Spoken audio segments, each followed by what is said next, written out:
ekintu nga bw'olaba ensi yaffe bwefaanana naawe wenyini olwaleero waliwo ebintu bingi by'osobola okukola but you are not given an opportunity.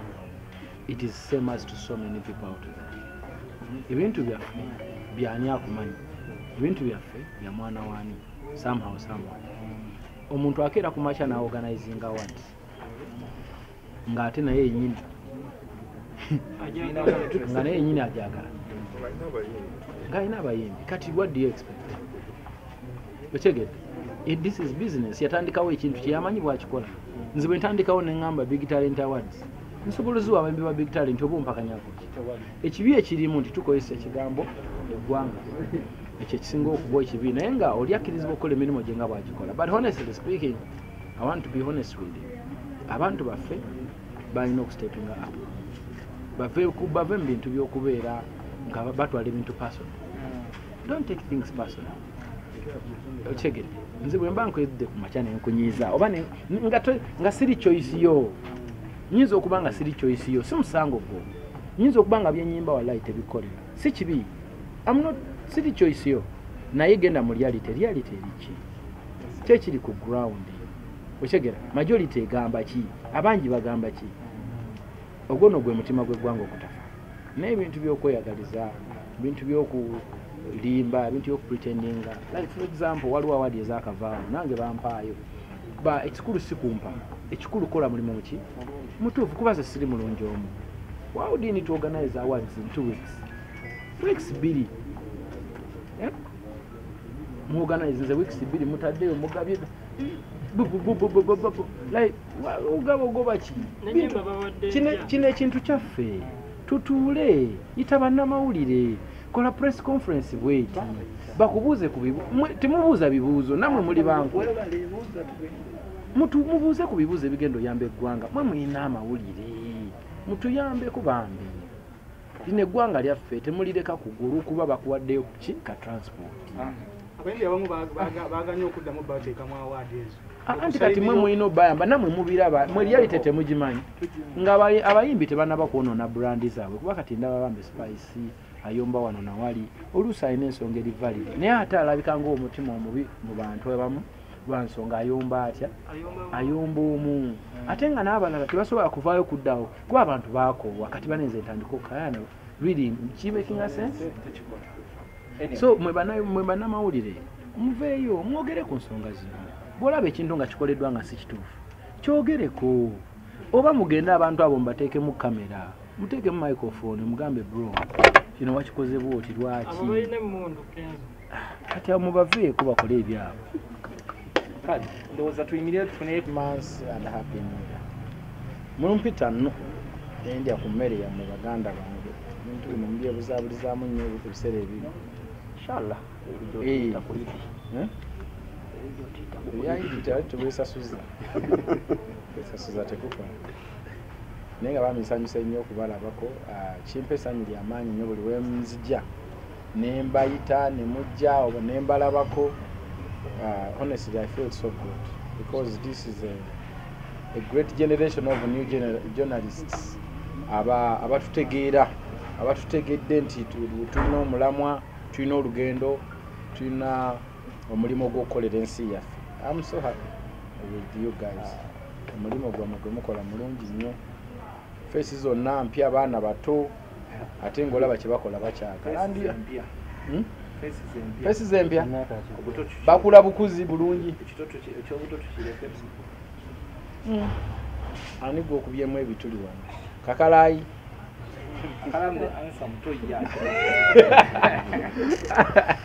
naye nga bambi kyakabi nnyo honestly. I'm so happy. Nabayise wano n'abavubuka bange bano babayita ba Yuga Boys, basajja baffe bawano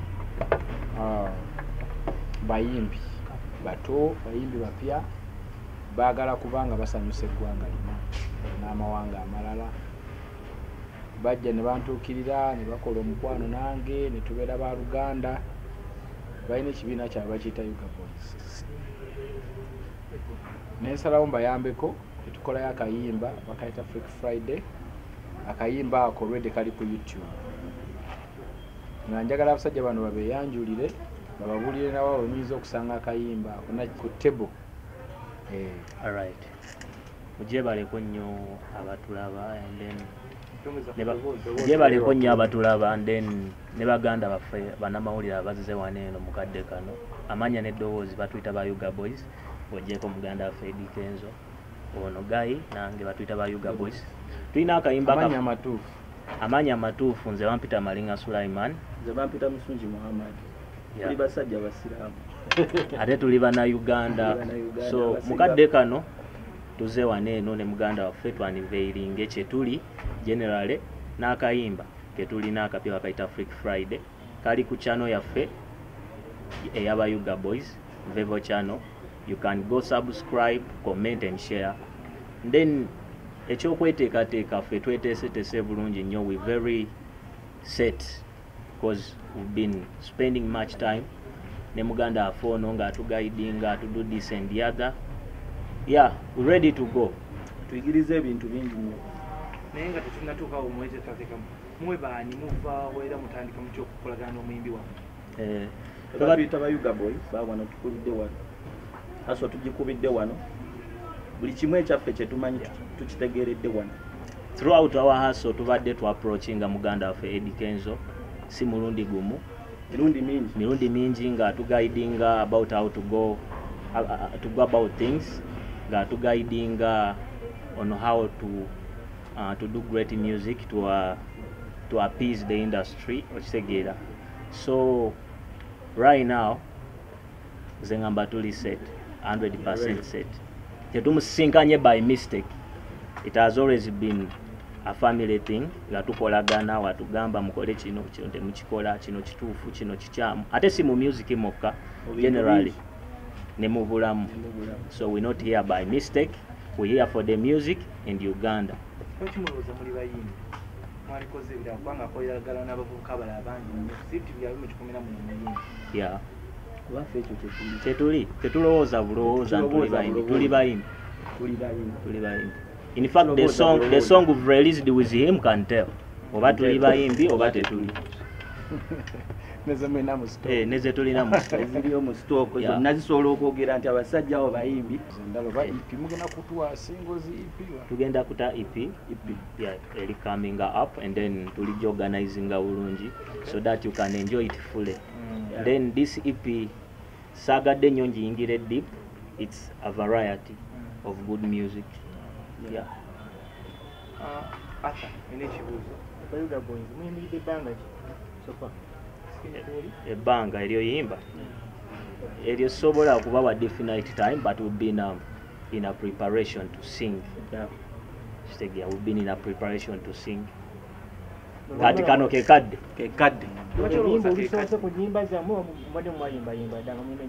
yeah tubadde twayimba but whenever you do music and then you find out until no the crowd is not coming up to your music, you need to as well seek for advice okuva mu bantu nga Eddy Kenzo. Then mukirambuludde bulungi mubadde mu preparation. Yeah, we've been in preparation. Babadde preparing okulaba nti basobola okukola ekintu ekituuse ku mutindo nange ogwanzije nengamba I think they need my support. Yeah. Before nga tebannaba kunconvincinga to sing with them, they brought me different kind of music. But in most things kyenasinga obaagalako their spirit, you know, spirit omuntu n'omulaba nga mutuufu awulira alina message yagala okudelivaringa, and you always have to give a platform so that they can deliver that message. They have messages in them that they want to deliver to the nation. So nze kyenalaba ngolaba buli kaseera bajja nola abantu abalina kye baagala, and I think you can see they are ready, the branding. I think these boys are ready. They just need our support. To always support tulabe if they disappoint or no, but we should support them for now. Balooza akaseera kano ke tulimu tukwata mikono and then we don't expect there will be, because what I know music intino oba olikola music you can either do single or you can opt for support okuva ku muntu nga Eddy Kenzo in either way tuteekayo fenna. So it has no point until either wembango inze ne singles zokka I can benefit from it oba ngenze ne collabo. It's all about having good music. Ate mu kaseera akatuufu. baffe tulaba kikwaka Keko. Working with Eddy Kenzo is not a mistake. Okay. See, so Deas Walugembe. tukwasaganyiza nabo. Then natural ntino Eddy Kenzo is somebody who can't just rush into decisions. Then if okujja wano still simple no, we can just rush to release music nga tewali mbeaje tutereza. Then about black market, we handle that with good responsibility. Ebintu ebimu tetwagadde bibreakingira mawulire, but we and the black market we now good. Yeah. Modified. Yeah. Martin oyine ekibuuzo. Sawa bazeeko ssente.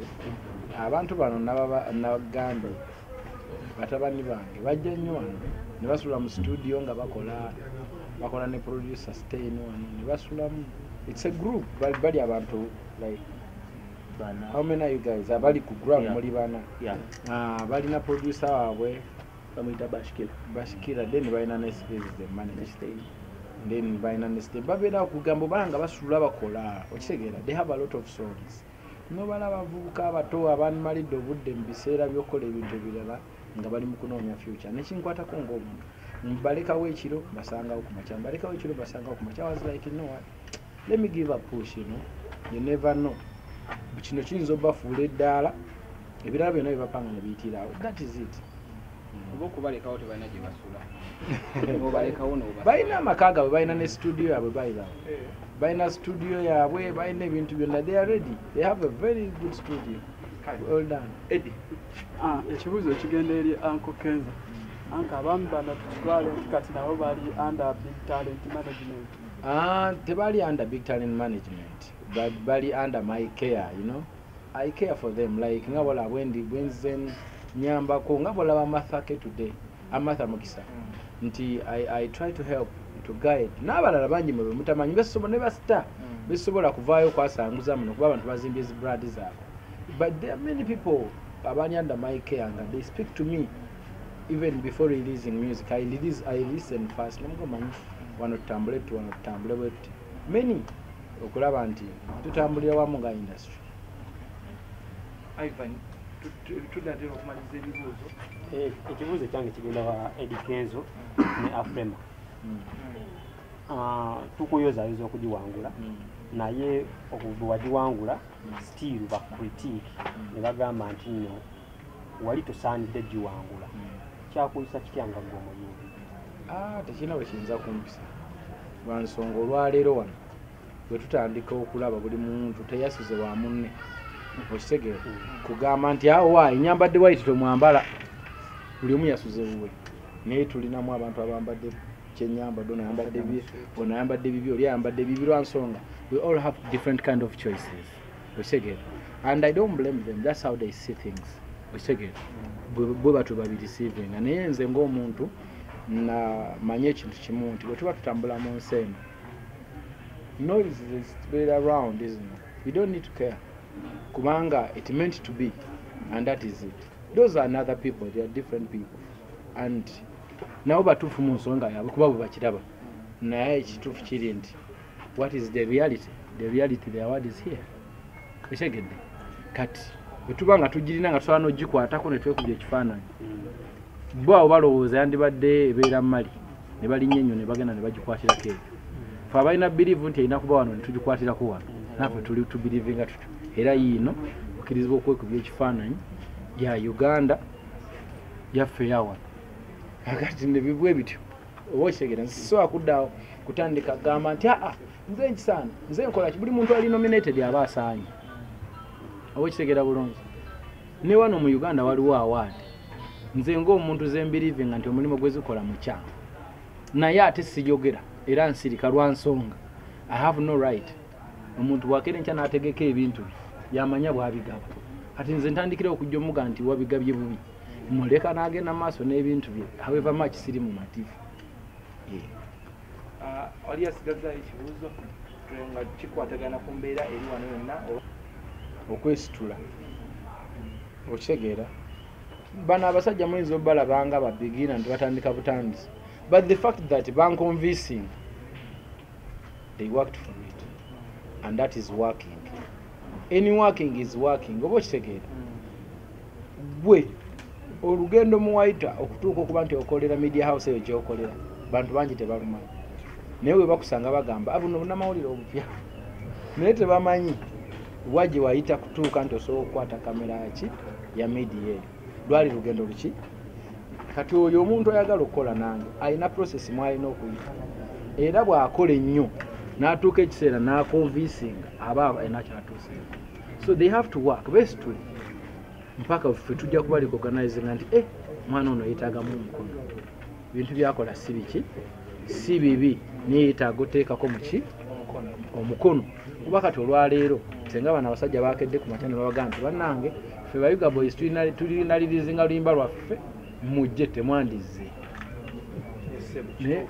naye kati muzze andi akakisa bakafunye this is what we have to do so omuyimbi yenna aliyo nga mupya work hard kenzaako kuba nti oba mulungi mu kyokola nange kenyini wano wendi honestly speaking I'm looking for good artists to support ni mukunoonya bayimbi balungi bakusupportinga era omuyimbi bw'abeera eyo nga yeekakasa nti asobola okuwandiika oluyimba asobola okuyiiya saaga abantu agenda kudda kunsumbula bwetaaga omuyiiyiza ate ennyimba zaggula ate bikyo nenjagala omuntu ali creative kubanga nze wano situuseewo lwansonga nti nindaba songwriter I write I compose I sell my ideas to the world you know I'm looking for someone like that omuntu asobola okuba nga ali musical if bw'oba gy'olinga eddoboozi lyo ddungi oli creative owulira nti bakuwa platform bweti osobola ogikozesa kamu n'abaakona obakkiriza katirabe ono eriyo yakona eri alina emirimu mingi gyakola naye sebu karakita ye eyamba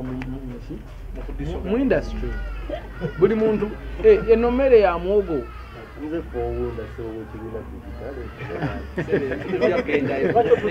tweyanza nnyo tweyanzege ndowooza mubitegedde abaana ba Uganda oyagala omukolo gw'ogwenjawulo gubeere n'ebijjukizo mu nnyumba yo kankwanjulire ba King Montage Photo Studio fe bakafulu mu kkuba ebifaananyi n'okukola vidiyo olina wedding birthday party kukyala nika baby shower photoshoot oba music shoot na buli kimu kyonna ky'oyagala fe tusobola okuwa ebijjukizo ebirungi eri ebirooto byo ate nno mwana wattu kusintiiza omuntu wa bulijjo tusange bannankulabe ku bitaala ku Prime Tower level 3 room D04 okumanya ebisingawo tukubire ku namba zino noti 7 noti 2 emu noti 4 emu 25 oba noti 755 3 731 oba noti 777 noti 23 4 noti 5 King Montage Photo Studio fe tusobola okuwa ebijjukizo ebirungi ate nno mwana wattu kusintiiza omuntu wa bulijjo